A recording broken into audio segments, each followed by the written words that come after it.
உளவியல் துறையின் விஞ்ஞான வரலாறு குறித்து உளவியல் துறை தலைவர் மற்றும் பேராசிரியர் முனைவர் பி. விஜயலட்சுமி அவர்களுடன் நேர்முகம் கேட்கலாம். உடன் உரையாடுபவர் பிரபு அவர்கள். மேடம், உளவியல் அதாவது சைக்காலஜி அப்படின்னா என்ன? உளவியல் அப்படிங்கிறது மனிதனுடைய செயல்களையும் நடத்தையும் அதை சார்ந்த காரணிகளையும் பத்தி படிக்கிறது. அதாவது human behaviour and mental process. ஒரு மனிதன் எப்படி நடந்துக்கிறான், அது நடந்துக்கிறதுக்குரிய காரணங்கள் என்ன, அது வேரியஸ் உள்ள நம்ம கத்துக்கிட்ட விஷயமா இருக்கலாம், இன்டெலிஜென்ட்டா இருக்கலாம், நம்மளோட பர்சனாலிட்டியா இருக்கலாம். இது எல்லாமே நான் எப்படி நடந்துக்கிறேங்கிறத பொறுத்து இருக்கு. ஸோ அதை பத்தி படிக்கிறது தான் உளவியல். உளவியல் வேற, உளவியல் மருத்துவர்ங்கிறது வேற, உளவியல் ஆலோசகர்ங்கிறது வேற, மருத்துவ உளவியலாளர்ங்கிறது வேற. இது ஒவ்வொரு ஃபீல்டா இருக்கு. அதாவது இது எல்லாமே மனிதனுடைய மனதை பற்றி தான் படிக்குதுங்கிறது இருந்தாலும் மனிதனுடைய மனதை ஆராயறதுக்கும் அதை பத்தி தெரிஞ்சு கொள்வதற்கும் அதுக்கு சிகிச்சை அடைக்கிறதுக்கும் வித்தியாசமான ஃபீல்டு இருக்கு. இதுதான் உளவியல்ங்கிறது.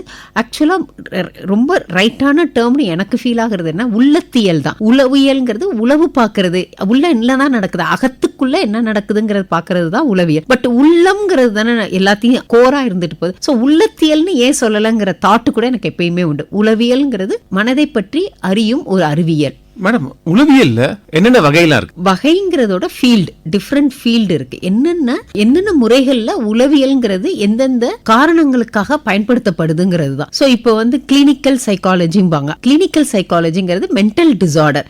அதாவது அவனுக்கு மனதை சார்ந்த பிரச்சனைகள், என்ன பிரச்சனைகள், இப்ப டிப்ரெஷன் இருக்கலாம், ஆன்சைட்டி இருக்கலாம், சிசோஃப்ரினியா, இதெல்லாம் மனநிலை கோளாறுகள். ஸோ பிரச்சனை இருக்கிறத பாக்குறதுங்கிறது மருத்துவ உளவியலாளர் பண்ணுவாங்க. இதே வெவ்வேறு ஃபீல்டு இருக்கு. இப்போ ஒரு நார்மலா what is normal and abnormal, சமூகத்தோட ஒன்றி வாழ்றவங்க நார்மல், அதை டீவியேட் ஆகிறவங்க அப்நார்மல்னு சொல்றோமா. இப்ப அப்நார்மல் பிஹேவியர், எல்லாரும் இப்படிதான் இருக்கணும், அது அந்த கட்டமைப்புல இருந்து ஒருத்தனால இருக்க முடியல அப்படின்னாலே அவனுக்கு ஏதோ அப்நார்மலா நடந்துக்கிறாங்க அப்படின்னு நமக்கு தோணுதுல. அப்படி இருக்கக்கூடிய எல்லா மனிதனுக்குமே இந்த உளவியல்ங்கிறது பயன்படுது. அப்ப காக்னிட்டிவ் சைக்காலஜின்னு ஒன்னு சொல்றாங்க, என்விரான்மெண்டல் சைக்காலஜின்னு ஒன்னு சொல்றாங்க, சோசியல் சைக்காலஜின்னு சொல்றாங்க, neuro psychology, industrial psychology, educational psychology, cognitive neuro science, இது மாதிரி ஃபீல்டு ரொம்ப நிறைய போய்கிட்டே இருக்கு. இதுல இப்ப டெவலப்மெண்டல் சைக்காலஜின்னு எடுத்துக்கிட்டோம்னா கன்செப்ஷன்ல இருந்து டெத் வரைக்கும் அவனோட ஒவ்வொரு பீரியட்லயும், லைஃப் ஸ்பேன் பீரியட்லயும் நிறைய மாற்றங்கள் இருக்கு. குழந்தையோட எண்ணங்களும் அவனுடைய உளவியல் மாற்றங்களும் வேறையா இருக்கு. இதே ஒரு வயதானவர்களோட மாற்றங்களும் அவங்களோட தேவைகளும் அவங்களுக்குரிய சைக்காலஜிஸ்டும் வேற மாதிரி இருக்கு. சோ இந்த ஒவ்வொரு பகுதியும், வாழ்க்கை பகுதியிலும் ஏற்படுறத பத்தி பாக்குறது டெவலப்மெண்டல் சைக்காலஜி. இப்ப இதே நியூரோ சைக்காலஜின்னு எடுத்துக்கோங்களேன். ஒருத்தன் ஒரு விஷயத்தை பார்த்து வாவ் கிரேட் அப்படின்னு ஒரு டோபமைன் ஆக்டிவேட் ஆகக்குள்ள ஹாப்பி ஹார்மோன் சொல்றோம். அப்ப நியூரான் ஏதோ ஒரு ரோல் பிளே பண்ணுது, நியூரோ டிரான்ஸ்மிட்டர் ஏதோ ரோல் பிளே பண்ணுது. அப்ப அதை பத்தி படிக்கிறது. ஒருத்தன் எவ்வளவுதான் ஹாப்பியா இருக்கணும்னு நினைச்சாலும் அவனோட மைண்ட் லோவா தான் இருக்கு, அவனால அவனோட டிப்ரெஷன்ல இருந்து வெளியில வர முடியல, அவனோட என்ன பிறழ்வுல இருந்து அவனால வெளியில வர முடியல. அப்படி இருக்குன்னா அவனுக்கு என்ன பயாலஜிக்கலா என்ன நடக்குது, அப்ப நியூரான், நியூரோ டிரான்ஸ்மிட்டர்ல என்ன நடக்குதுங்கிறத பாக்குறோம். அதுதான் நியூரோ சைக்காலஜி. சோ இப்ப இதே காக்னிட்டிவ் சைக்காலஜி. அப்ப காக்னிஷன்ங்கிறது மென்டல் மேப். நம்ம ஒரு விஷயத்தை இப்படிதான் முடிவு எடுத்துக்கிறோம். ஒரு மைண்ட் ஏற்கனவே ஒரு பிலீஃப் சிஸ்டமும் ஒரு ஜட்ஜ்மெண்டல் தாட்டும் ஏற்கனவே நம்ம இதுவரைக்கும் வாழ்ந்த வாழ்க்கையில நமக்கு கொடுக்கப்பட்ட விஷயங்களும் நம்ம எடுத்துக்கிட்ட விஷயங்களை பத்தி நம்ம உள்ள வச்சிருக்கோம். அப்ப ஒவ்வொரு மனுஷனுக்கும் அவனை பத்தி ஒரு பார்வையும் இருக்கு, சமூகத்தை பத்தி ஒரு பார்வை, தட் இஸ் பர்செப்ஷன். அவன் ஒரு விஷயத்தை பார்க்கறான், அட்டென்ஷன் அண்ட் ப்ராசஸிங், இது எல்லாத்த பத்தியும் படிக்கிறது தான் காக்னிட்டிவ் சைக்காலஜிங்கிறது. இதே சோசியல் சைக்காலஜி. சோ இப்போ இந்த மனுஷன் சமூகத்தோட சார்ந்து வாழக்குள்ள அவனால, மனிதன்கிறதே ஒரு சமூக பிராணி தான், அவன் ஒவ்வொருத்தனோட கனெக்ட் ஆகி தான் வாழறான். அப்ப எல்லா விஷயமும் அவனை இன்ஃப்ளூயன்ஸ் பண்ணுது. இப்போ ஒரு குழந்தை உனக்கு எதுவுமே லாய்க்கு இல்லடா, உன்னால ஏறவே முடியாது, உன்னை அப்பயே சொன்ன நெருப்பு சுட்டு நீ கை வச்சுட்டே அப்படின்னு ஒரு நெகட்டிவா ஒரு இன்ஃப்ளூயன்ஸ் பண்ணக்குள்ள ஆட்டோமேட்டிக்கா அதோட கான்பிடன்ஸ் லெவலும் அதோட ரெசிலியன்ஸ் லெவலும் கொஞ்சம் கொஞ்சமா லோ ஆகுது. இதுதான் சோசியல் சைக்காலஜி. அப்ப சொசைட்டி எந்த அளவு ஒரு மனதுக்கு காரணமா இருக்கு அதை பத்தி படிக்கிறது சோசியல் சைக்காலஜி. இது மாதிரி நிறைய ஃபீல்ட் இருக்கு. Educational psychology it's very very important. நம்ம இப்ப பாத்தீங்கன்னா நம்ம ஸ்கூல் கவுன்சிலர் இஸ் நீடட்னு சொல்றோம், கேரியர் கவுன்சிலர், ரெண்டு பேரும் மிக முக்கியமா ரோல் பிளே பண்ணணும்னு நினைக்கிறோம். எதுல? எஜுகேஷன் சிஸ்டம்ல. எதுக்கு அந்த ரெண்டு பேரும் பேர் எஜுகேஷனல் சைக்காலஜிஸ்ட் அந்த குழந்தைங்களுக்கு என்ன பிரச்சனைகள் இருக்கு, அந்த குழந்தைகள் இந்த படிப்பை எடுத்துக்கிறதுக்கு என்ன காரணமா இருக்கு, இல்ல அந்த குழந்தைங்களோட வாழ்க்கை முறைக்கு எந்த மாதிரி ஃபீல்டு செலக்ட் பண்ணணும், இது எல்லாமே எஜுகேஷனல் சைக்காலஜிஸ்டோட ரோல். இது மாதிரி நிறைய பிரிவு இருக்கு. ஒன்லி அந்த மனநிலை கோளாற மட்டும் பாக்குறது மட்டுமே உளவியல் இல்ல. உளவியல்ல நிறைய பகுதிகள் இருக்கு, நிறைய பிரிவுகள் இருக்கு. அந்தந்த பிரிவுகள்லயும் மிகப்பெரிய தேவைகள் இருக்கு. அந்த கோவிடுக்கு அப்புறமா தேவைகள் வந்து ரொம்ப அதிகமாவே இருக்கு. சோ இன்னும் நிறைய ஃபீல்டு பாத்தீங்கன்னா இப்ப ஹெல்த் சைக்காலஜி அப்படின்னு சொல்லுவோம். ஹெல்த் சைக்காலஜி வந்து இப்ப எல்லா ஹாஸ்பிட்டல்லையும் சைக்காலஜிஸ்ட் இருக்காங்களா. இப்ப பயோ சைக்கோ சோஷியல்ங்கிறோம். ஃபார் எக்ஸாம்பிள் டயாலிசிஸ் இருக்குன்னு வச்சுக்கோங்களேன், இல்ல கிட்னி டிரான்ஸ்பிளான்டேஷன் நடக்குது, இல்ல கார்டியாக் சர்ஜரி நடக்குது. அப்ப ஹெல்த் சைக்காலஜிஸ்ட் என்ன பண்றாங்கன்னா இந்த பிரச்சனையிலிருந்து நீங்க வெளியில வரதுக்கு உங்களுடைய பயாலஜிக்கல் ஃபேக்டர் என்ன, சைக்கலாஜிக்கல் ஃபேக்டர் என்ன, சோஷியல் ஃபேக்டர் என்ன, இது எல்லாத்த பத்தியும் படிச்சு அதுக்குரிய ட்ரைனிங் கொடுக்கறவங்க ஹெல்த் சைக்காலஜிஸ்ட். இதே ஃபாரன்சிக் சைக்காலஜிஸ்ட் இருக்காங்க. அப்ப லீகல் கான்செப்ட், இப்ப மைண்டுக்கும் அவனோட இந்த ஒரு தப்பு நடக்கிறதுக்கு அவனோட மனநிலை என்ன மாதிரி இருந்தது அப்படின்னு ரிப்போர்ட்ஸ் எழுதுறதுல இருந்து லீகல் சைக்காலஜிஸ்ட், கிரிமினல் சைக்காலஜிஸ்ட் ஒரு ஃபீல்ட் இருக்கு. அதே மாதிரி ஃபாரன்சிக் சைக்காலஜிஸ்ட் ஒரு ஃபீல்ட் இருக்கு. இன்னொன்னு ரொம்ப முக்கியமா ரொம்ப இட்ஸ் நீடட் அப்படின்னு போகிறது வந்து industrial and organisational psychologist. Most of the HR ஓட லீடு பாத்தீங்கன்னா இந்த ஃபீல்ட படிச்சவங்களா தான் இருக்காங்க. என்னன்னா ஹியூமன் பிஹேவியரை ஹேண்டில் பண்றதுக்கும் அவனோட ஒர்க் பிளேஸ் என்விரான்மெண்ட்டையும் அந்த ஒர்க் பிளேஸ் என்விரான்மெண்ட் அவனோட ப்ரொடக்டிவிட்டியும் பெர்ஃபார்மன்ஸையும் எந்த அளவு கோரிலேட் பண்ணி அவன் ஸ்ட்ராங்கா எஃபிஷியன்ட்டா அவனோட ஒர்க் என்விரான்மெண்ட்ல இருக்கிறதுங்கிறத பத்தி அதுக்குரிய ட்ரைனிங் செக்ஷன் இண்டிவிஜுவலாவோ இல்ல குரூப்பாவோ கொடுக்கக்கூடியதுதான் இந்த industrial and organisational psychologist. Madam, உளவியல் துறையோட ஆரம்ப புள்ளினா இதை சொல்லுவீங்க? இப்ப இந்த உளவியல்ங்கிறது ஒரு அறிவியலா உருவானது வேணா ஒரு 19th செஞ்சுரியில 1879ல வில்லியம் வூண்ட்ங்கிறவர் தான் ஃபர்ஸ்ட் ஒரு லேப் வைக்கிறாரு. மனசுங்கிறத அதை ஆராய்ச்சியா கொண்டு வரலாம். அப்ப 19th செஞ்சுரியில தான் மைண்டை பத்தி படிக்கணும், அது என்னன்னு தெரிஞ்சுக்கணும். அது வந்து மனிதனுக்கு மிகப்பெரிய ரோல் பிளே பண்ணுதுன்னு சொல்லப்பட்டாலும் இது வந்து 400 BC 300 BCலேயே நிறைய பேர் பேசிடுறாங்க. பிளாட்டோல இருந்து அரிஸ்டாட்டில் இருந்து மைண்டுங்கிறது ஏதோ ஒண்ணு இருக்குடா, மைண்டும் உடம்பும் மனசும் ஒண்ணு கிடையாது, இது ஏதோ ஒண்ணு கோரிலேட் ஆகுது, இல்ல ஏதோ ஒண்ணு டாமினன்ட் பண்ணுது, இது இதை கண்ட்ரோல் பண்ணுது அப்படிங்கிற மாதிரி ஆரம்பிக்கப்பட்டாலும் அது வந்து எல்லாராலையும் புரியப்பட்டது வந்து 400 BCலேருந்தே அது ஆரம்பிக்கப்பட்டதுதான். ஏன்னா இந்த எண்ணங்களை பத்தி அவங்க என்ன யோசிக்கிறாங்கன்னா பிரெயினுங்கிறது தான் மைண்டுன்னு ஃபர்ஸ்ட் யோசிக்கிறாங்க. அப்புறம் பார்த்தா பிரெயின் இல்ல ஹார்ட், நல்ல மனசுக்கிற, அப்ப ஹார்ட் தான் பிஹேவியர்னு யோசிக்கிறோம். அப்ப ஹார்ட்டும் இல்ல, அப்ப வந்து இந்த என்விரான்மெண்ட் தான், நம்ம இந்த 5 புலன்களால நிறைய விஷயங்களை கத்துக்கிறோம், அதுதான் ஹியூமன் பிஹேவியர்னு யோசிக்கிறோம். இல்ல அதுவும் இல்ல, அவன் எவ்வளவு தான் விசாரிச்சா அவனுக்கு ஒரு இன்னேட் எபிலிட்டி வருது, அவனே ஒண்ணு யோசிக்கிறான், அதுதான் வந்து பிஹேவியர்னு நினைக்கிறான். அதுக்கப்புறம் அவன் என்ன யோசிக்கிறான், இல்ல அதுவும் இல்ல, ஜெனட்டிக்கா அவன் அப்பாவுக்கு அந்த கேரக்டர் இருந்தா அப்படியே கேரக்டர் இருக்கு. அப்படி இது மாதிரி இந்த அறிவியல் வந்து கொஞ்சம் கொஞ்சமா போகுது. ஏன்னா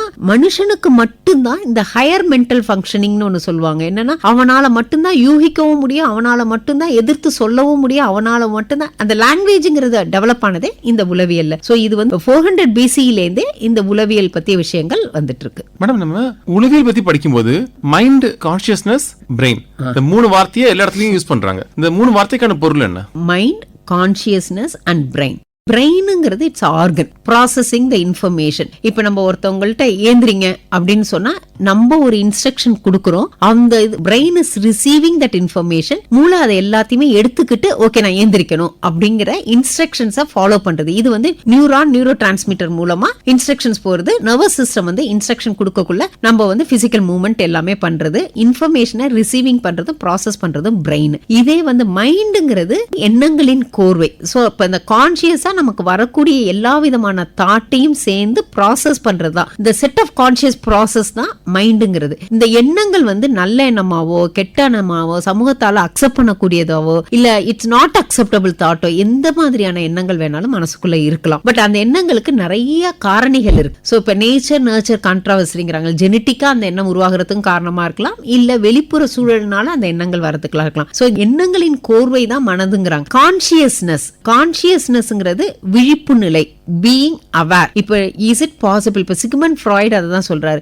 என்ன சொல்றாருன்னா 1/3 ஆஃப் த மைண்ட் தான் கான்சியஸா இருக்கும். நம்ம வந்து எல்லா நேரமும் எல்லா விஷயத்திலையும் நம்மளால கனெக்ட் பண்ணிக்கவே முடியாதுங்கிறது தான் மிகப்பெரிய ஸ்டடியே. ஈவன் டிஜிட்டல் ஏராவுக்கு அப்புறமா அட்டென்ஷன் ஸ்பேன் அப்படிங்கறதே வந்து 40 மினிட்ஸ்ல இருந்து 4 செகண்ட்ஸுக்கு குறைஞ்சிடுச்சு அப்படிங்கிற அளவுக்கு நிறைய ஸ்டடிஸ் வருது. ஏன்னா இந்த அவேர்னஸ்ங்கிறது தான், விழிப்பு நிலைங்கிறது தான் மிகப்பெரிய கஷ்டமான ஒரு விஷயமா இருக்கு. எப்படி ஏன் அப்படின்னா என்னன்னா த்ரூ the 5 senses, இந்த 5 புலன்கள் மூலமாக நம்ம எல்லாத்தையுமே ரிசீவ் பண்ணிக்கிறோம். ரிசீவ் பண்ணக்குள்ள whether I am awaking myself connect with that 5 senses, என்னோட மனசை நான் அதோட கனெக்ட் பண்ணிக்கிறேனா அப்படிங்கிறது தான் இந்த கான்சியஸ்னஸ்ங்கிறது. மேடம், ஆதி காலத்துல மனசை எப்படி பார்த்தாங்க இந்தியால? இந்தியாவில் மனசை பார்க்குறாங்க அப்படின்னா அது வந்து மைண்டுங்கிறத வந்து பகவத்கீதையிலையும் உபனிஷத்துலேயும் யோகத்திலையும் இந்த மைண்டை பற்றி நிறைய பேசியிருக்காங்க. ஸோ அவங்க என்னன்னா மனசை வந்து நம்ம எப்படி கண்ட்ரோல் பண்ணணும், மனசை எப்படி நம்ம செழுமைப்படுத்தணும், மனசை படுத்துறதுக்கு என்னென்ன வேர்சஸ் இருக்கு, உபனிஷ கோட்ஸ் என்னென்ன இருக்கு. இப்போ சித்த விருத்தி நிரோதக அப்படின்னு அவங்க சொல்றாங்க. என்னன்னா சித்தம் அப்படின்னாலே மனசு, விருத்தி அப்படின்னா உருவாக்குறது, திருப்பி திருப்பி மாடிஃபை பண்றது, நிரோதக அப்படின்னா கண்டினியூஸ். அப்ப அவங்க என்ன சொல்றாங்கன்னா மனசை வந்து கண்டினியூஸா நம்ம மாடிஃபை பண்றது. இதுதான் யோகாவோட எக்ஸ்பிளனேஷனாவே இதை சொல்றாங்க. சோ மனதை வந்து நம்ம எப்பொழுதுமே தயார் நிலையில, மாற்றத்துக்குரிய தயார் நிலையில வச்சுக்கிறது தான் முக்கியம் அப்படிங்கிறது தான் இந்தியாவில் இது இந்தியன் ஆர்ஜினா, இந்த ஏஷியன்ட் இந்தியாவோட தாட் ப்ராசஸே சைக்காலஜி பொறுத்த வரைக்கும். ஸோ இவங்க நிறைய விஷயங்கள் எமோஷனை பற்றியும், அதோட எமோஷனை வந்து எந்த அளவு பாசிட்டிவ் எமோஷனா என்ன, நெகட்டிவ் எமோஷனா என்ன, அதுக்கு என்னென்ன மாதிரியான வேதாந்தா இருக்கு, எந்தெந்த மைண்டோட நேச்சர் எப்படி இருக்கு, அதை கண்ட்ரோல் பண்றதுக்கு என்னென்ன சூத்திரங்கள் இருக்கு அப்படிங்கறத வந்து இந்தியன் பிலாசபிலயும் சொல்றாங்க, தமிழ் லிட்ரேச்சர்லயும் அது ரொம்ப அழகாவே சொல்றாங்க. தமிழ் லிட்ரேச்சர்ல என்ன சொல்லியிருக்காங்க மனசை பத்தி? ஸோ இப்போ வந்து பிளாட்டோ இவங்கெல்லாம் வந்து 400 BC 300 BCல வந்து இந்த மைண்டை பற்றி யோசிக்க ஆரம்பிச்சிட்டாங்கன்னு சொல்கிறோம்ல, அதே மாதிரியே தமிழ் இலக்கியத்திலையும் சங்ககால இலக்கியத்திலேயே தொல்காப்பியத்திலேயே இதை பற்றி பேசுகிறாங்க. மெய்ப்பாடு அப்படிங்கிறாங்க, அறம் அப்படிங்கிறாங்க. அப்போ வந்து அவங்க தான் ஃபர்ஸ்ட் ஃபிசிக்கல் எக்ஸ்பிரஷன் அப்படிங்கிறத, அந்த எமோஷன்ஸுங்கிறது மொத்தம் ஒரு 8 கேட்டகரியா எமோஷன்ஸ் இருக்குங்கிறத இன்னைக்கு நம்ம படிக்கிற இந்த பிரைமரி 8 எமோஷன்ஸ்ன்னு சொல்கிறோம்ல, laugh, disgust, wonder, fear, pride, anger, இத பத்திலாம் ரொம்ப தெளிவா தொல்காப்பியத்திலேயே பேசுறாங்க. அதே மாதிரி ஒரு ஹாப்பினஸ் என்னங்கிறதையும் அதுல தெளிவா சொல்றாங்க. அகம்ங்கிறது என்ன அப்படிங்கறத பத்தியும் நிறைய விஷயங்கள் தொல்காப்பியத்திலேயே இருக்கு. தொல்காப்பியத்தை தொடர்ந்து 8 தொகை நூல்களிலுமே அகம் புறம் அப்படிங்கறது தான் தமிழ்ல பொறிக்கிறாங்க. அகம்ங்கிறது மனசு, உள்ள இருக்கக்கூடியது, புறம்ங்கிறது வெளிப்பாடு, வெளியில இருக்கக்கூடியது. சோ நம்ம வெளியில இருக்கக்கூடிய காரணிகளை நம்ம அகத்தின் மூலமாக, அகத்தின் அழகு முகத்தில் தெரியும், அப்ப அகத்தின் மூலமாகவே நம்ம கொண்டு வரலாம் அப்படிங்கறது தமிழ் லிட்ரேச்சர்ல ரொம்ப தெளிவாவே அவங்க கொண்டு வராங்க. அதுலயும் திருக்குறள், திருமூலர், இது ரெண்டும் வந்து ரொம்ப பெரிய விஷயங்களை, மனதை பத்தி பேசக்கூடிய விஷயங்களை ரொம்ப அழகாவே அவங்க வந்து ரொம்ப தெளிவாவே அவங்க சொல்றாங்க. திருக்குறள்ல வந்து ரொம்ப அழகா செல்ஃப் ரெகுலேஷன் அப்படிங்கறதே அறம்ங்கிறதுல ஒரு ஃபுல் அதிகாரமே திருவள்ளுவர் கொடுக்கறாங்க. அதுலயே வந்து இடுக்கண் அழியாமை, அப்ப நம்ம இன்னைக்கு பேசிக்கிட்டு இருக்கிற ஸ்ட்ரெஸ் மேனேஜ்மெண்ட், இடுக்கண் வருங்கால் நகுகன்னு சொல்றோம்ல, ஒரு கஷ்டம் வந்தா நீங்க சிரிங்க, அதுதான் ஸ்ட்ரெஸ் மேனேஜ்மெண்ட். அதை வந்து அவர் இடுக்கண் அழியாமைன்னு சொல்லியே ஒரு பெரிய, அதுக்குன்னு ஒரு பெரிய 10 குறளை அதை பத்தி திருவள்ளுவர் எழுதியிருக்காரு. அதே மாதிரியே ஆசை, அவா, இது பேராசை, இதில் அறிவு, இதை பத்தி எல்லாம் வந்து ரொம்ப காக்னிட்டிவ் தாட்டை பத்தி திருவள்ளுவர் அந்த ரொம்ப தெளிவாவே அதை பத்தி தெளிவா கொடுத்திருக்கிறாங்க. மேடம், பிளாட்டோ எப்படி மனசை பார்த்தாரு? பிளாட்டோவோட தாட் எப்படின்னா, மைண்ட் வந்து பாடியோட செப்பரேட் ஆனது. மைண்டுங்கிறது ஒரு ப்ராசஸ், மென்டல் ப்ராசஸ், அது தனியா ஒண்ணு நடக்குதுங்கிறத அவர் தான் ஃபர்ஸ்ட் யோசிக்கிறாரு. அவரோட தாட் ப்ராசஸ் தான் மைண்ட் இஸ் த ரேஷனல் இன்டர்னிட்டி. அது வந்து தனியா ஒரு செப்பரேட், அது வந்து பாடியோட இல்ல, அது வேற ஏதோ ஒண்ணு ஆக்டிவேட் பண்ணிக்கிட்டு இருக்கு அப்படிங்கிறது தான் அவர் பிளாட்டோவோட தாட் ப்ராசஸாவே இருந்தது. அப்படிதான் அவர் ஒரு செயல்கள்லையுமே யோசிச்சாரு. மேடம், அரிஸ்டாட்டில் எப்படி மனசை பார்த்தாரு?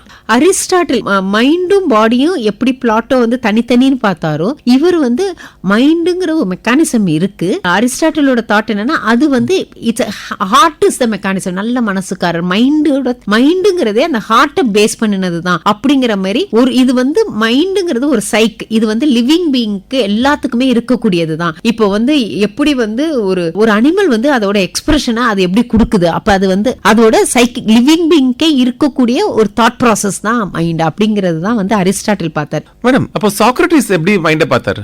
சாக்ரட்டிஸோட தாட் வந்து இன்ட்ராசெப்ஷன்ஸ் சொல்லுவாங்க, சுய அறிவு, செல்ஃப் நாலேஜ். அப்ப அவர் வந்து இந்த விஸ்டம்ங்கிறதே வந்து, புரிதல்ங்கிறதே வந்து செல்ஃப் நாலேஜ் மூலம் தான். அப்ப வந்து there is a reason for introspection to understand oneself. நம்ம பத்தி நம்மள தெரிஞ்சுக்கிறதுக்கு நம்ம வந்து ஒரு சுய அறிவு வேணும், நம்ம வந்து நமக்குள்ளேயே ஓடி பார்க்கணும். அப்ப அந்த சோல்ங்கிறது, சோல் தான் சீட் ஆஃப். அப்ப இவர் என்ன நினைக்கிறாரு, இந்த மைண்ட் ஹார்ட் அதெல்லாம் தாண்டி சோல்னு ஒண்ணு இருக்கு. அந்த சைக்ங்கிறது தான் knowing of the psyche is wisdom. நம்ம அதை பத்தி தெரிஞ்சுக்கிறது தான் அறிவே, புரிதலே அப்படிங்கிறது தான் சாக்ரட்டிஸ்டோட தாட்டா இருந்தது. அவர் ரொம்ப முக்கியமா நினைக்கிறது செல்ஃப் நாலேஜ் அண்ட் இன்ட்ராசெப்ஷன்ஸ். நம்ம வந்து செல்ஃப் எவாலுவேஷன்ங்கிறது, நம்மளே சுயம் அறிவுங்கிறது ரொம்ப முக்கியம். அவரோட கான்செப்ட்ல இது ரொம்ப தெளிவா சொல்றாரு. மேடம், உளவியல் துறைக்கு சிக்மண்ட் ஃப்ராய்ட் பங்களிப்பு என்ன? உளவியலை பொறுத்த வரைக்கும் வெவ்வேறு முறைகளா வெவ்வேறு ஸ்கூல்ஸா சொல்லுவாங்க. ஒன்னு வந்து இன்ட்ராசெப்டிவ் மெத்தடும்பாங்க, பிஹேவியர்பாங்க. இப்ப சைக்கோ அனாலிசிஸ் தாட் ப்ராசஸ் எப்படி இருக்குன்னா, மைண்டுங்கிறதே ஒரு ரிப்ரெஸ்டு தாட். நம்ம ஒரு விஷயங்களையும் சின்ன பிள்ளையிலேருந்து நம்ம வந்து சப்ரஸ் பண்ணியிருப்போம். அந்த விஷயங்கள் எல்லாமே தான் அவனோட பர்சனாலிட்டிக்கு, அவனோட ஆளுமைக்கு மிக முக்கியமா காரணமா இருக்கு. இந்த ப்ரீ கான்சியஸ், அன்கான்சியஸ் அண்ட் சப்கான்சியஸ்ங்கிறார். ஒரு விஷயம் வந்து நம்ம வந்து நடந்துக்கிறதுக்கு இட், ஈகோ, சூப்பர் ஈகோ, இது மாதிரி 3 விஷயங்கள் ரொம்ப ரோல் பிளே பண்ணுது. Child ego, adult ego and moral ego. ஒரு விஷயத்தை நம்ம செய்யறோம்னா இது செய்யக்கூடாதுன்னு ஒரு ஈகோ சொல்லுது, இதை செஞ்சா வேணும்னு ஒன்று சொல்லுது, இது வேண்டான்னு ஒன்று சொல்லுது. இதுல தான் கான்ஃபிளிக்ட்ங்கிறது வருது. இது மாதிரி மனதை பத்தி, உள்ள இருக்கக்கூடிய எண்ணங்களை பத்தியும், இந்த எண்ணம் எப்படி ஒரு கனவா வருது, இந்த எண்ணம் எப்படி ஒரு கான்ஃபிளிக்டா வருது, இந்த எண்ணம் எப்படி வாழ்க்கையில பிறழ்வு நிலைக்கு வருது. So internal analysis of the mind தான் சைக்கோ அனாலிசிஸ்ங்கிறாங்க. நிறைய விஷயங்கள், டிஃபென்ஸ் மெக்கானிசம், எப்படி நமக்கு வந்து பாடிக்கு வந்து நம்ம வந்து இப்போ பாடியில் ஒரு இம்யூன் சிஸ்டம் வந்து அதுவா ஆக்டிவேட் பண்ணி, ஒரு சின்ன வூண்ட் ஆயிடுச்சுன்னா அதுவே வந்து நம்ம WBC ஒர்க் பண்ணி அதை எப்படி டிஃபெண்ட் பண்ணுதோ, அதே மாதிரி மைண்டில் இருக்கக்கூடிய அன்பிளசன்ட் ஈவெண்ட்டையும் அதுவே ரெக்டிஃபை பண்ணுது. இப்போ எக்ஸாம்பிளா டிஃபென்ஸ் மெக்கானிசம் சொல்லலாம், டிஸ்பிளேஸ்மெண்ட். இப்போ ஒரு இண்டிவிஜுவலுக்கு இது ஆஃபீஸில் ரொம்ப ப்ரெஷரா இருக்கு, ஸோ அவன் வந்து ரெஸ்ட்லெஸ்ஸா இருக்கு, அவனோட இம்பல்சிவ் எல்லாமே சப்ரஸ் பண்ணிக்கிட்டே வரான். நேரா வீட்டுக்கு போனோம்னா அந்த கோபத்தை வந்து டிஸ்பிளேஸ்ட் ஆங்கரா வெளியில வந்து யாருக்கிட்ட, இப்ப பாஸ் கிட்ட கோவம் காமிக்க முடியாது, ஆனா என் குழந்தைக்கு கோவத்தை காமிக்கலாம். இது ஒரு டிஃபென்ஸ் மெக்கானிசம். இது மாதிரி நிறைய denial, regression, repression, reaction formation, இது மாதிரி நிறைய. இட்ஸ் a vast field வந்து psycho analysis. It's by Sigmund Freud. Madam, அவர் எழுதின புத்தகம் சைக்கோபேத்தாலஜி ஆஃப் எவ்ரிடே லைஃப், இதை பத்தி சொல்ல முடியுமா? சிக்மண்ட் ஃப்ராய்டு எழுதின சைக்கோபேத் ஆஃப் எவ்ரிடே லைஃப் அப்படிங்கிற புக் வந்து அன்கான்ஷியஸ் தாட்டு தான் இன்ஃப்ளூயன்ஸ் த பிஹேவியர்னு சொல்றாங்க. என்ன சொல்றாரு அப்படின்னா, நம்ம மனசுக்குள்ள நம்ம ஒரு விஷயத்தை டெய்லி நம்ம நடத்தக்குள்ளேயே பேரலா மைண்டு ஒரு விஷயத்த சொல்லிக்கிட்டே இருக்குமா.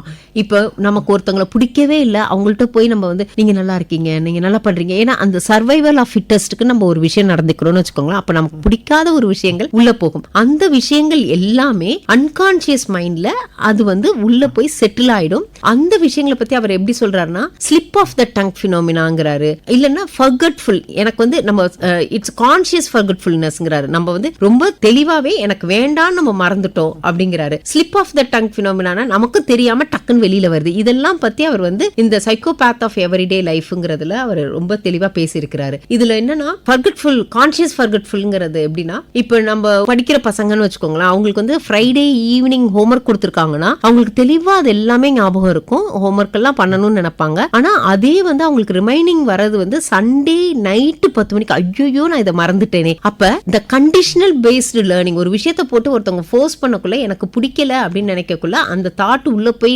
பதிஞ்சிடும். அதுவே வந்து நமக்கு ஞாபகம் மறதிக்கு காரணமா இருக்கும். ஆனா அது வந்து மண்டே போனா கேட்பாங்க அப்படிங்கக்குள்ள அது ஞாபகம் வரும். ஆனா மத்த நேரம் எல்லாமே இந்த ஃபோக்கஸ்டா பர்பஸ்ஃபுல்லா நம்ம வந்து மறந்துடுவோம், நமக்குமே ஞாபகம் இல்லாத ஒரு சூழ்நிலை வருது. இதை பத்தி எல்லாம் அவர் நிறைய இதுல பேசியிருக்காரு, இந்த சைக்கோபேத் ஆஃப் எவ்ரிடே. சோ ஒரு நாளும் நிறைய விஷயங்கள். பெத்தாலஜி அப்படின்னா ஃபேக்டர்ஸ், சைக்கோனா மைண்ட், மனதோட காரணங்களுக்கு ஒவ்வொரு நாளோட சின்ன சின்ன செயல்களும் காரணமா இருக்குங்கிறது தான் சிக்மண்ட் ஃப்ராய்ட் அந்த புக்ல பேசியிருக்கிறார். மேடம், அவர் எழுதின இன்னொரு புக் இன்டர்பிரேஷன் ஆஃப் ட்ரீம்ஸ், உளவியல் துறைக்கு வெளியிருக்கும் இந்த புக்கை பத்தி தெரிஞ்சிருக்கும். இந்த புக் என்ன சொல்லுது?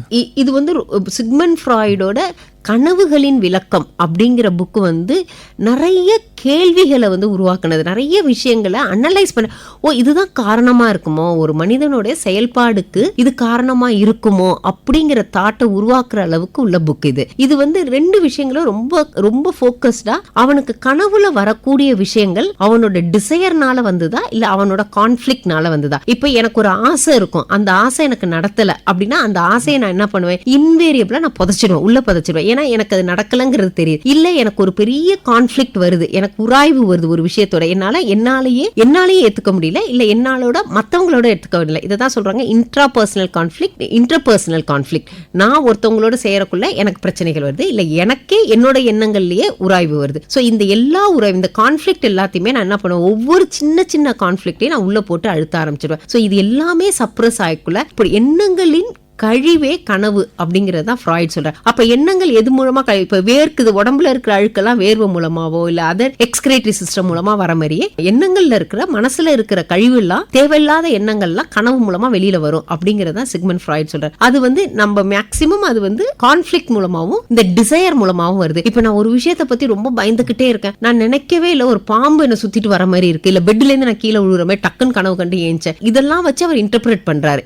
இதனாலதான் இது வருது. சோ உன்னோட ஃபியருக்கு ஆர்ஜின் இதெல்லாம் இருக்கலாம், இல்ல உன்னோட டிசையருக்கு ஆர்ஜின் இதெல்லாம் இருக்கலாம், நீ என்ன சப்ரஷன் கொடுத்த அப்படிங்கறத அவர் அந்த புக்ல ரொம்ப தெளிவா சொல்லியிருக்காரு. இன்னும் நிறைய விஷயங்கள் அந்த புக்கை பத்தி பேச வேண்டியது இருக்கு. மேடம், உளவியல் துறைக்கு கார்ல் ஜங்கோட பங்களிப்பு என்ன?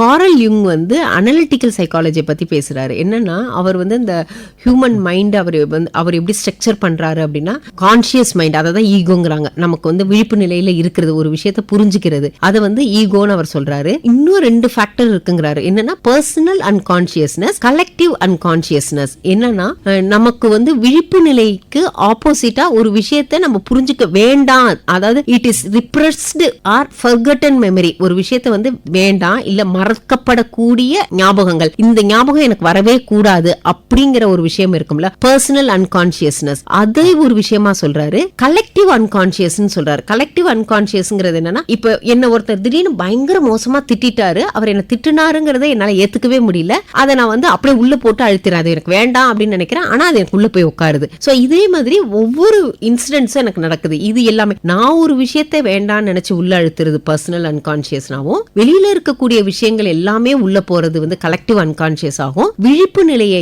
ஈகோவாவும், அவரோட ஸ்ட்ரக்சரே இப்படிதான் அனாலிட்டிக்கல் இது எல்லாமே தான் மைண்டுக்கு ரோல் பிளே பண்ணுதுங்கிறாரு. இவர் ஆர்கிடெக்ட் அப்படிங்கிறது அனிமா அனிமஸ். இப்போ ஒரு ஆண் கிட்ட பெண் சார்ந்த மனநிலை இருக்கு, ஒரு பெண் கிட்ட ஆண் சார்ந்த மனநிலை இருக்கு. இது எல்லாமே இந்த கலெக்டிவ் அன்கான்சியஸ்னஸ்க்கு ரோல் பிளே பண்ணுது. இது மாதிரி நிறைய விஷயங்களை அவர் யூங் பேசிக்கிட்டு இருக்காரு. சோ இவர் என்ன சொல்றாருன்னா, இந்த அனிமஸா இருக்கட்டும், கலெக்டிவ் அன்கான்சியஸா இருக்கட்டும், ஈகோ, இது எல்லாமே கனெக்ட் ஆகி தான் அவனுக்கு ஒரு கோல் ஆஃப் த லைஃப், வாழ்க்கைக்கு இதுதான் எய்ம், நான் இதை நோக்கி தான் போறேன் அப்படிங்கிற பாத்தையும் வழிமுறையையும் டைரக்ஷனையும் கொடுக்குது அப்படிங்கிறது தான் யூங்கோட பெர்ஸ்பெக்டிவ். மேடம், அவர் எழுதின புத்தகம் மேன் அண்ட் சிம்பிள்ஸ், இதை பத்தி சொல்ல முடியுமா? இவங்களோட இந்த மேன் அண்ட் ஹிஸ் சிம்பிள் அப்படிங்கிறது என்னன்னா, அவர் 2 விஷயத்தை பத்தி அந்த புக்ல தெளிவா பேசுறாரு. என்னன்னா, சிம்பிள்ங்கிறது அன்கான்சியஸ்னஸ், சைன் சிம்பிள், இந்த 2 பத்தி தான் அவர் பேசுறாரு. சிம்பிள்ங்கிறது அன்கான்சியஸ்னஸ், சைனுங்கிறது கிளியர் ரெப்ரசன்டேஷன், நம்ம ஒரு விஷயத்தை எப்படி வெளியில காமிக்கிறோம் அப்படிங்கிறது தான் இந்த சைன்ங்கிறதுல பேசுறாரு. சிம்பிள்ங்கிறது நம்ம எல்லாத்தையும் உள்ள எப்படி நம்ம புதைச்சு வச்சுக்கிறோம் அப்படிங்கிறது தான் இந்த புக்ல இந்த human psychology how the person is communicating or the culture is how evolved into that individuals, அந்த கல்ச்சரோட இன்ஃப்ளூயன்ஸ் என்ன, இல்ல ஒரு விஷயத்தை பேசுறதுக்குரிய காரணங்கள் என்ன, அவனோட மைண்டோட ஃபார்மட் என்ன, இது எல்லாத்துக்குமே இந்த 2 விஷயங்கள் ரொம்ப ரோல் பிளே பண்ணுதுன்னு சொல்றாரு. இதுல அவர் சைனா காமிக்கக்கூடிய விஷயம் என்னன்னா, ஒரு விஷயத்தை அவன் எப்படி ரெப்ரசென்ட் பண்றான், எவ்வளவு தெளிவா அவன் ஒரு விஷயத்தை ரெப்ரசென்ட் பண்றான் அப்படிங்கறதையும், அவன் ஒரு விஷயத்தை சிம்பாலிக் தாட் ப்ராசஸ் அப்படிம்பாங்க, அது என்னன்னா அன்கான்சியஸா அந்த ஒரு விஷயத்தை உள்ள எப்படி புரிஞ்சு வச்சிருக்கான். ஏன்னா நமக்கு ஜெனரலாவே சொல்லுவாங்கல்ல, நம்மள தெளிவா புரிஞ்சுக்கிற ஒருத்தர் இருந்தாலே போதும், இல்ல நம்மள பத்தி நம்ம வெளிப்படுத்தாமே சொல்லாமையே அவங்க ஒருத்தவங்க நம்ம புரிஞ்சுக்கிறாங்க, இதுதான் நான்கிறத என்ன புரிஞ்சுக்கிட்டாலே நம்ம பிளஸ்டா தானே நினைக்கிறோம். அப்போ புரிதல்ங்கிறது ஒரு பெரிய விஷயமா இருக்கு. அதை பத்தி இந்த புக் ரொம்ப பேசுது. மேடம், அவர் எழுதின இன்னொரு புத்தகம் modern man in search of a soul, இந்த புத்தகத்துல என்ன சொல்ல வராரு? யுங்கோட இந்த modern man in search of soul அப்படிங்கிற புக்ல அவர் என்ன சொல்றாருன்னா, எப்படி human psyche how it is இந்த மாடர்ன் வேர்ல்ட்ல எப்படி ஹியூமன் சைக் எப்படி இன்ஃப்ளூயன்ஸ் ஆகுது அப்படிங்கறத பத்தி ரொம்ப தெளிவா சொல்றாரு. அதுக்கு அவர் ரொம்ப முக்கியமா டிஸ்கஸ் பண்ணக்கூடிய விஷயம் என்னன்னா, ஸ்பிரிச்சுவலிசம் அண்ட் சைக்கலாஜிக்கல் பேலன்ஸ். ஒரு விஷயத்துக்கு ஸ்பிரிச்சுவலிசம்ங்கிறது ஹூ ஆம் ஐங்கிறது அனலைஸ் பண்றதா, எவாலுவேட்டிங் அவர் செல்ஃப் தான், இது என்ன நடக்குது, இது எதனால நடக்குது, இதுக்கு பின்னாடி, அதாவது டிரான்ஸ்பர்சனல்பாங்க. நம்ம ஒரு விஷயத்த நம்மளோட பர்சனாலிட்டி ட்ரெய்ட்ஸ் வந்து இன்ஃப்ளூயன்ஸ் பண்ணாலும் அந்த ட்ரெய்ட்ஸை நான் அனலைஸ் பண்றது, அதுதான் டிரான்ஸ்பர்சனல். என்னோட விஷயத்த நான் எப்படி புரிஞ்சுக்கிறேன். அப்ப இது இன்னொரு வேர்டா கூட சொல்லுவாங்க, மெட்டா காக்னிஷன். காக்னிஷன்ங்கிறது ஒரு விஷயத்தை ப்ராசஸ் பண்றது. மெட்டா காக்னிஷன்ங்கிறது individual giving a space and think about, நான் ஏன் இதை இப்படி பார்த்தேன், என்னோட பார்வை ஏன் இப்படி வித்தியாசமா இருந்தது, இதுதான் மெட்டா காக்னிஷன். இத பத்தி அந்த புக்ல வந்து சோ இந்த சைக்கலாஜிக்கல் பேலன்ஸும் அந்த ஸ்பிரிச்சுவாலிட்டியும் எப்படி வந்து மேனோட தாட் ப்ராசஸ்ல இருக்கு, ஹியூமன் சைக்கோட தாட் ப்ராசஸ்ல இருக்குங்கிறது தான் இவங்க அந்த புக்ல பேசியிருக்கிறாரு. மேடம், உளவியல் துறைக்கு இவான் பவ்லோவோட பங்களிப்பு. பவ்லோவ் என்ன சொல்றாருன்னா, அவரோட கான்செப்ட் வந்து இந்த பிஹேவியரிஸ்டிக் ஸ்கூல் மூலமா வருது. அதுல வந்து லேர்னிங்கிறது எப்படி நடக்குது அப்படின்னு, கற்றல் அப்படிங்கிறோம்ல, ஒரு விஷயத்த வந்து நம்மளோட பிஹேவியர்ல ஒரு பெர்மனன்ட் சேஞ்ச் நடந்தா அதை தான் கற்றல்ங்கிறாங்க. I learn swimming. அப்ப ஸ்விம்மிங் வந்து நான் கத்துக்கிட்டேன் அப்படிங்கிறது தான். அப்ப இந்த கத்துக்கிறதுக்கு ரெண்டு விஷயங்கள் காரணமா இருக்கு. எஸ்ஆர் பிரின்சிபல்பாங்க. என்னன்னா ஸ்டிமுலஸ் அண்ட் ரெஸ்பான்ஸ். ஏதோ ஒரு எனக்கு கத்துக்கணுங்கிறது ஒரு காரணமா இருக்கு, அதுக்குரிய செயலை நான் செய்யறேன். அப்ப என்னோட ரெஸ்பான்ஸ் வந்து நான் அதை வச்சு அதை நோக்கி நான் போறேன். சோ இந்த கற்றல்ங்கிறது இவர் என்ன சொல்றாருன்னா அசோசியேட்டிவ் லேர்னிங்னு சொல்றாரு. இன்னொரு விஷயத்தோட சார்ந்து சொன்னா கண்டிப்பா கற்றல் நடக்கும் அப்படிங்கிறது தான் பவுலோ சொல்றாரு. இப்போ வந்து நமக்கு இப்போ ஒரு பசி, நல்ல பசி இருக்கிற நேரத்துல நம்ம ஒரு இடத்தை தாண்டி போகல, ஆட்டோமேட்டிக்கா அந்த ஸ்மெல் வந்து நமக்கு பயாலஜிக்கல் அர்ஜை இன்க்ரீஸ் பண்ணுது. அப்ப அந்த ஸ்மெல்ல வந்து நம்ம ஏற்கனவே டேஸ்ட் பண்ணதுட்டு தான் நம்ம அந்த ஃபுட்டுக்கு நமக்கு அப்ப அசோசியேட்டட். இப்ப சிக்னல்ல வந்து ரெட்னு போட்டா ஸ்டாப், அப்ப நம்ம நிக்கணுங்கிறத வந்து அந்த கலர் கோட் மூலமா அசோசியேட் பண்ணி லேர்ன் பண்றது. ஒரு டாகோட சலைவேஷன் எப்படி இருக்கு, ஃபுட்டு கொடுத்தா அது எப்படி மாறுது அப்படிங்கறத வச்சு ஒரு எக்ஸ்பெரிமெண்ட் பண்ணி, அப்ப கிளாசிக்கல் கண்டிஷனிங், பெல் சவுண்ட் கேட்டோனே டாக் எப்படி சலைவேஷன் செக்ரீட் பண்ணுது, ஃபுட்டை கொடுக்கறதுக்கு முன்னாடியே டாகுக்கு அது எப்படி கண்டிஷன் ஆகுது அப்படிங்கிறது தான் அசோசியேட் லேர்னிங்னு ஒரு மெத்தட் மூலமா கண்டிஷனல் ஸ்டிமுலஸ்னா என்ன, அன்கண்டிஷனல் ஸ்டிமுலஸ்னா என்னங்கிறத வந்து அவர் வந்து சொல்லி தராரு. சோ இத சார்ந்த ஒரு விஷயம் சொல்லக்குள்ளேயே நம்ம அது நடக்கும். இப்ப ரொம்ப சிம்பிளா சொன்னா 80% attendance is needed for appearing எக்ஸாம்னு. அப்ப அட்டெண்டன்ஸுக்கும் எக்ஸாமுக்கு என்ன கனெக்ஷன்? ரெகுலரா வந்தாதான் அவனால கற்றல்ங்கிற ஒரு விஷயம் நடக்கும், அந்த சப்ஜெக்ட் அவன் தெரிஞ்சுக்க முடியும், அவனால எக்ஸாம் எழுத முடியும். இது மாதிரி தான் இப்ப சிக்னல், டிராபிக் சிக்னலா இருக்கட்டும், இது எல்லாமே பவ்லோவியன் பிரின்சிபல்ல இருந்து வந்த விஷயங்கள் தான். அசோசியேட்டிவ் லேர்னிங் ஆர் கிளாசிக்கல் கண்டிஷனிங்னு சொல்லுவாங்க. மேடம், உளவியல் துறைக்கு பிஎஃப் ஸ்கின்னரோட பங்களிப்பு என்ன? பிஎஃப் ஸ்கின்னரும் இந்த பிஹேவியரிஸ்டிக் தாட் ஸ்கூல்ல இருந்து தான் வந்தவர். இவரோட தாட் வந்து instrumental conditioning or operant conditioning. இப்ப எனக்கு ஒரு மொபைல் போன் அடிக்குது, அந்த சவுண்ட் கேட்ட உடனே நான் போனை எடுக்கணும் அப்படிங்கிற ஒரு ஸ்டிமுலட், அதாவது ஒரு விஷயம் என்ன ரீஇன்ஃபோர்ஸ் பண்ணுது, ஒரு விஷயம் என்ன செயல்படுத்த வைக்குது, இதுதான் ஸ்கின்னர் செய்யறாரு. இவர் என்ன எக்ஸ்பெரிமெண்ட் பண்றாருன்னா, ஒரு ராட்டை வந்து ஒரு கேஜ்குள்ள வச்சுட்டு அந்த ராட் வந்து எப்படி ஃபுட்டுக்காக தேடுது, அப்ப ஃபுட்டுக்கு ஃபோர்ஸ் பண்ணி அந்த ஃபுட்டு தெரிஞ்சிருச்சுன்னா அதை வந்து எடுத்துக்குது. இததான் வந்து பிஎஃப் ஸ்கின்னர் சொல்றாரு. He's American psychologist. He's emphasising more on to that. அப்ப நம்ம வந்து ஒரு விஷயத்தை ரீஇன்ஃபோர்ஸ் பண்ண, ஒரு விஷயத்தை திருப்பி திருப்பி செஞ்சாலும் ஓகே, இல்ல பனிஷ்மெண்ட் கொடுத்தாலும் அந்த விஷயத்தை வந்து அவங்களால கத்துக்க முடியும். நீ லேட்டா வந்தீங்கன்னா உன்னை வெளியில தான் நிக்க வைப்பேன், இல்ல நீ இதை பண்ணலன்னா உனக்கு இந்த பனிஷ்மெண்ட் கொடுப்பேன், அப்படி சொல்றது மூலமா லேர்னிங் நடக்கும் அப்படிங்கறதையும் பிஎஃப் ஸ்கின்னர் தான் எக்ஸ்பிளைன் பண்றாரு. சோ இது இந்த பிஎஃப் ஸ்கின்னரோட தாட்டே இந்த எஸ்ஆர் பிரின்சிபல்னு சொல்லுவாங்க. அதாவது ஸ்டிமுலஸ் அண்ட் ரெஸ்பான்ஸ், என்ன மாதிரியான நம்ம ஸ்டிமுலஸ் கொடுக்கலாம் அப்படிங்கறத பொறுத்து தான் அவர் சொல்றாரு. மேடம், இந்த பிஹேவியரிசம் வார்த்தைக்கான பொருள் என்ன? பிஹேவியரிசம் நடத்தை. ஓகே, இப்ப பிஹேவியரிஸ்ட் தாட்டே வந்து ஜேம்ஸ் வாட்சன் அவங்களோட தாட் ப்ராசஸ்ல இருந்து வருது. ஸோ இது எல்லாத்துக்குமே இந்த நடத்தைக்குரிய காரணமே என்னன்னா எஸ்ஆர் பிரின்சிபல் தான். பேசிக்கா அவங்க வந்து எந்த ஒரு செயலுக்குமே why to do, what to do, when to do, how to do, இந்த கேள்வி வருது இல்ல, நான் ஏன் இதை செய்யணும், இதை செய்யறதுனால எனக்கு என்ன நடக்க போகுது, இது செய்யறதுனால என்ன மாற்றம் நடக்க போகுது, அப்ப எனக்கு இது வேணும்னா நான் இதை செய்யதான் ஆகணும். இப்ப எனக்கு வந்து காலேஜுக்கு நான் சீக்கிரமா போகணும்னா எனக்கு சைக்கிள் வேணும், இல்ல நான் சீக்கிரமா ஏஞ்சாதான் நான் வந்து காலேஜுக்கு போக முடியும். சோ எந்த ஒரு செயல்பாடுக்குமே அவனோட சிந்தனை வந்து அந்த ஸ்டிமுலஸ்க்கு ஏத்த மாதிரி தான் நம்ம வந்து நம்மளோட ரெஸ்பான்ஸ் இருக்கு. இதுதான் இந்த பிஹேவியரிஸ்டிக்கோட தாட்டே. மேடம், பிஹேவியரல் சைக்காலஜி துறையில ரீஇன்ஃபோர்ஸ்மெண்ட் மற்றும் ஸ்கெட்யூல்ஸ் ஆஃப் ரீஇன்ஃபோர்ஸ்மெண்ட் வார்த்தையை வந்து எல்லா இடத்துலயும் பயன்படுத்துறாங்க. இந்த வார்த்தைக்கான பொருள் என்ன?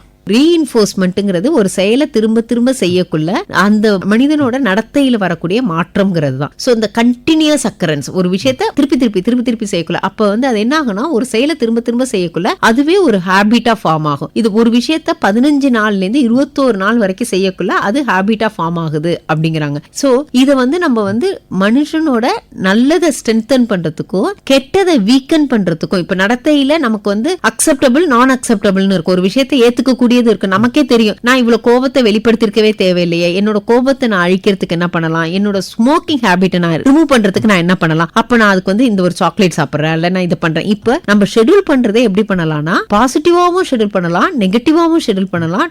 அதை வந்து ஸ்ட்ரென்தன் பண்றதுக்கு, நம்மளோட பிஹேவியரை ஸ்ட்ரென்தன் பண்றதுக்கு இந்த ஷெட்யூலிங் பண்ணி நம்ம பிஹேவியரோட சேஞ்சஸ்க்கு நடக்கிறதுக்கு, பிஹேவியர் மாடிஃபிகேஷனுக்கும் நம்மளோட வாழ்வியல் மாற்றத்துக்கும், லைஃப் ஸ்டைல் மாடிஃபிகேஷன் சொல்றாங்க, அதுக்கும் வந்து இந்த ரீஇன்ஃபோர்ஸ்மெண்ட்ங்கிறது எஃபெக்டிவான பிஹேவியரிஸ்டிக் டெக்னிக் தான், ஒரு நல்ல டெக்னிக் தான். மேடம், உளவியல் துறைக்கு ஆபிரகாம் மாஸ்லோவோட பங்களிப்பு என்ன?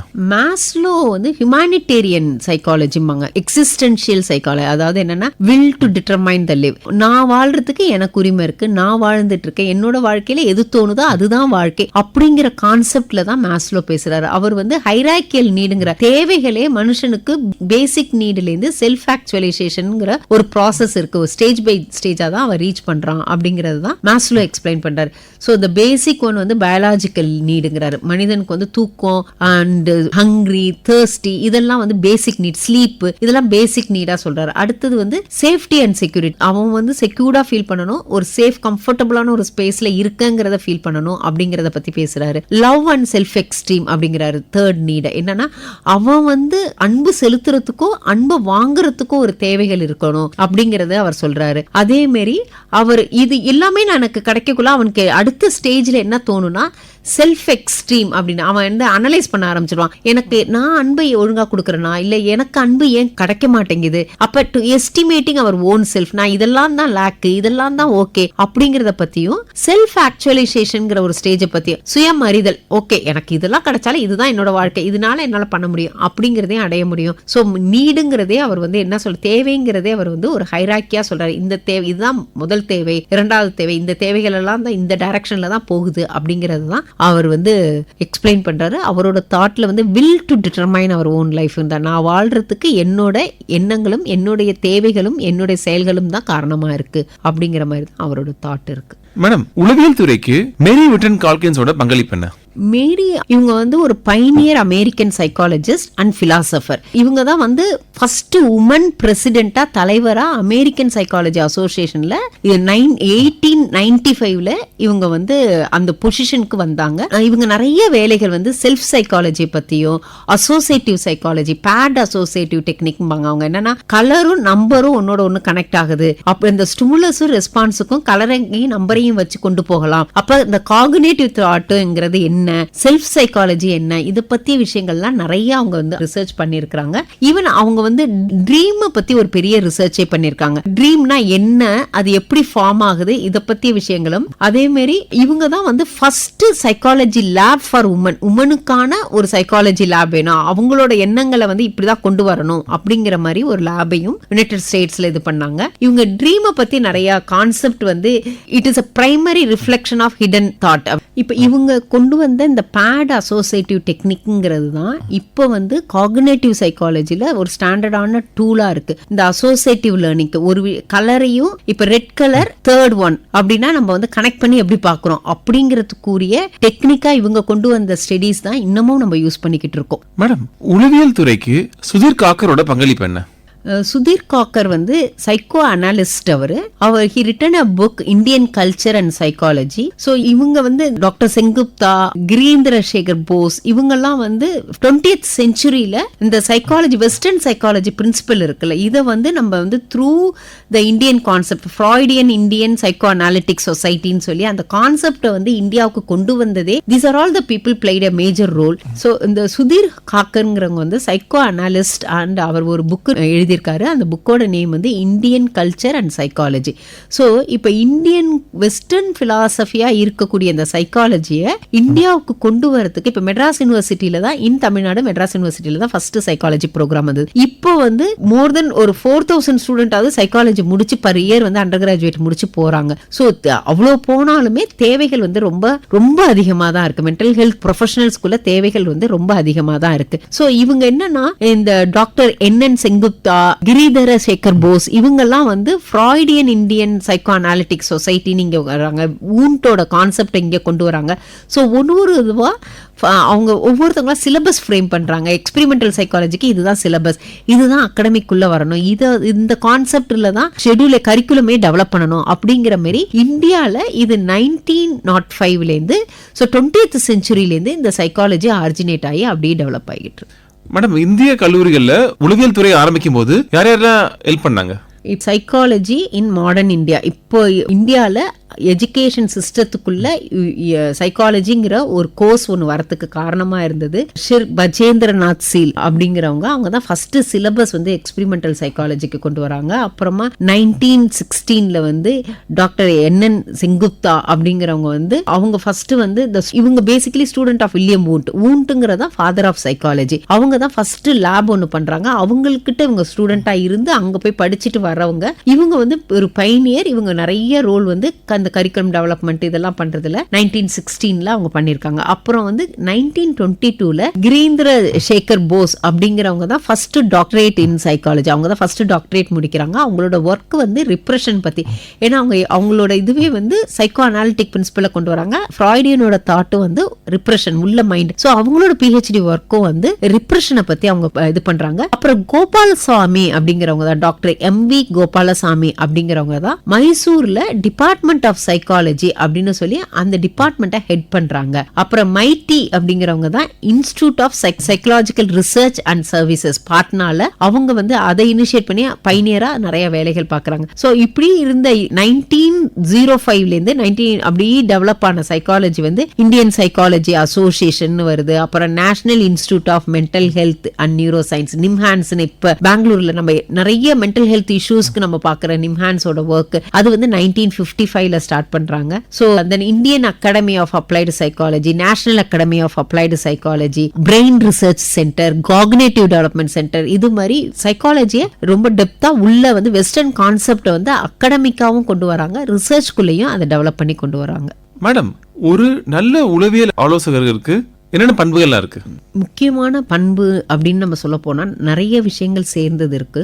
இதுல என்னன்னா எம்பத்தி, சிம்பத்தட்டிக்கா இருக்கக்கூடாது, ஐயோ பாவம் அப்படின்னு இருக்காம எதுனா think about that other perspective, அவங்களோட எண்ணங்கள்ல எப்படி இருக்கிறாங்க அப்படிங்கறத பார்க்கணும். அதை பார்க்கறதுக்கு முக்கியமான குவாலிட்டி என்னன்னு பார்த்தா ஆக்டிவ் லிசனிங். ஒரு விஷயத்த நம்ம தெளிவா காது கொடுத்து கேட்கணும். நம்ம கேட்கிறோங்கிறது தான் அந்த அஃபர்மேஷன் தான் அவங்களுக்கு வந்து சொல்றதுக்குரிய ராப்போவை பில்ட் பண்ணும். ஸோ அவங்க சொல்லக்கூடிய விஷயங்களோட எதனால இதை சொல்றாங்க அப்படிங்கிற புரிதல் தேவையான கம்யூனிகேஷன் ஸ்கில் நமக்கு வேணும். ஒரு விஷயத்த தெளிவா சொல்லக்கூடிய, தெளிவா புரியக்கூடிய அந்த ரிசீவரும் சரி சென்டரும் சரி இன்ஃபர்மேஷனை தெளிவா புரிஞ்சுக்கக்கூடிய ஒரு விஷயம் வேணும். இது எல்லாத்துக்கும் மேல இன்னொரு முக்கியமான விஷயம் இந்த கல்ச்சுரல் சென்சிட்டிவிட்டி. இந்த சமூகத்தை சார்ந்தவங்களோட எண்ணம் இப்படிதான் இருக்கும் அப்படிங்கிற புரிதல் வந்து எந்த ஒரு விஷயத்தையுமே இண்டிவிஜுவலைஸ்டாவோ இல்ல பயாஸ்டாவோ திங்க் பண்ணாம ரொம்ப டிட்டாச்ட் அண்ட் பேரலல் ரிலேஷன்ஷிப்போட திங்க் பண்ணக்கூடிய தாட் ப்ராசஸ் வேணும். அதுக்கு கல்ச்சுரல் சென்சிட்டிவிட்டியும் ரொம்ப தேவை. கலாச்சாரத்தை பத்தி அறிவும் தேவை. அந்த ஒரு பிரச்சனையை சார்ந்த எல்லா விஷயங்களை பத்திய புரிதலும் அறிவும் ரொம்ப முக்கியமா இருக்கணும். மேடம், ஒரு சைக்காலஜிஸ்ட் எப்படி அவங்களோட மனநலத்தை பார்த்துக்கலாம்?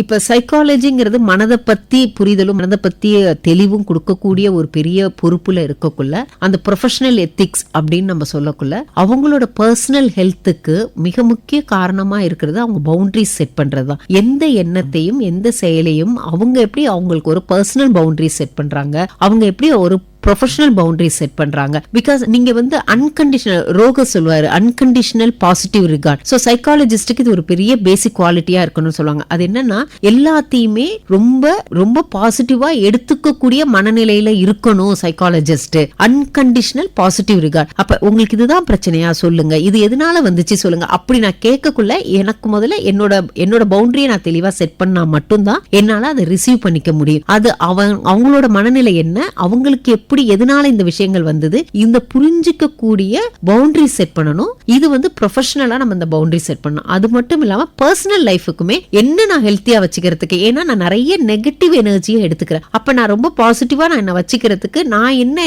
எக்யூப் பண்ணிக்கணும், என்னோட மைண்ட்ஃபுல்னஸ் ட்ரைனிங்கோ இல்ல என்னோட பிசிக்கல் ட்ரைனிங்கோ இல்ல கீப் மை செல்ஃப் ஸ்மைல், நான் என்ன வந்து ரொம்ப பாசிட்டிவாவே கொண்டு போகணும், ப்ராக்ரஸ் பண்றதுக்கு நான் என்ன பண்ணணும் அப்படிங்கறதுலயும் நான் பவுண்டரி செட் பண்ணணும். அதே மாதிரி ரொம்ப ரொம்ப முக்கியமான விஷயம் வந்து client counsellor relationship. So the way how we are connect with the client, நம்ம எப்படி அவங்களோட கனெக்ட் ஆகிட்டு இருக்கோம் அப்படிங்கிற விஷயமும் ரொம்ப ரொம்ப முக்கியமான ரோல் ஆகுது. இது எல்லாத்தையுமே நம்ம எப்படி சொல்லலாம்னா இது ஒரு ஹோலிஸ்டிக் அப்ரோச். என்னோட ப்ரொஃபஷனல் எத்திக்ஸை நான் இப்படி மெயின்டைன் பண்ணணுங்கிறது கிடையாது, ஒரு மனிதனா நான் இப்படிதான் இருந்தாகணும் அப்படிங்கிற புரிதல் ஒருத்தருக்கு இருக்கக்குள்ள கண்டிப்பா இதெல்லாம் நடத்திக்க முடியும். மேடம், இப்போ நம்ம எல்லாருக்குமே ஒரு சைக்காலஜிஸ்ட் எப்படி இருப்பார்னா நம்ம படத்தை பார்த்து தெரிஞ்சுக்கிறோம். ஒரு சினிமாவில் ஒரு படத்தை பார்த்து இப்படி சைக்காலஜி எப்படி இருப்பாருன்னு தெரிஞ்சுக்கிறோம். அதுக்கும் நிஜ வாழ்க்கைக்கும் என்ன வித்தியாசம்?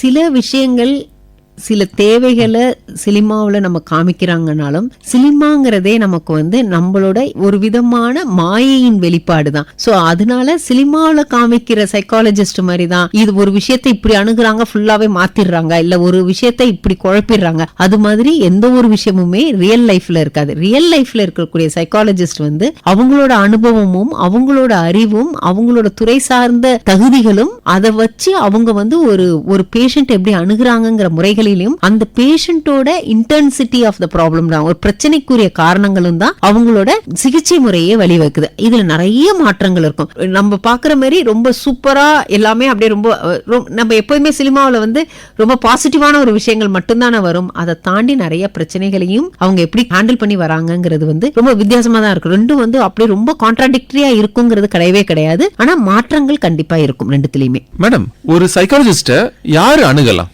இப்ப சைக்காலஜிஸ்ட் இது ஜென்ரேஷனா வரக்கூடிய தாட் ப்ராசஸ்ல இருக்கக்கூடிய விஷயமா இருக்கு. ஃபர்ஸ்ட் வந்து நான் போய் சைக்காலஜிஸ்ட பார்க்கணுமா, என்னது நீ போய் சைக்காலஜிஸ்ட பார்த்துட்டு வந்தியா, இந்த ஸ்டிக்மா இருக்குல்ல, இந்த ஒரு தாட் ப்ராசஸ் வந்து இப்ப கொஞ்சம் கொஞ்சமா மாறிக்கிட்டு இருக்கு.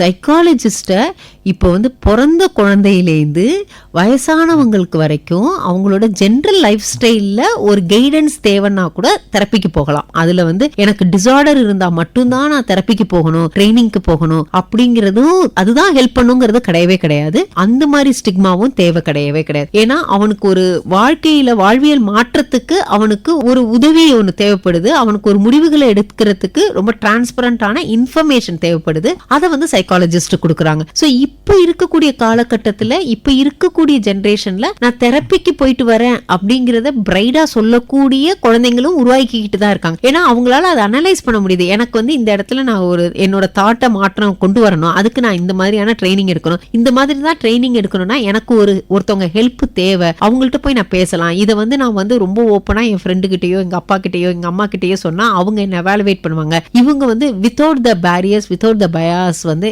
என்னங்கிறத கேட்டு என்னோட மனநிலை என்னங்கிறத அழகா சொல்லுவாங்க. அதனால நான் தெரப்பிக்கு போறேன் அப்படிங்கிற மனநிலையும் அணுகுமுறையும் இப்ப மாற்றம் வந்திருக்குதான்.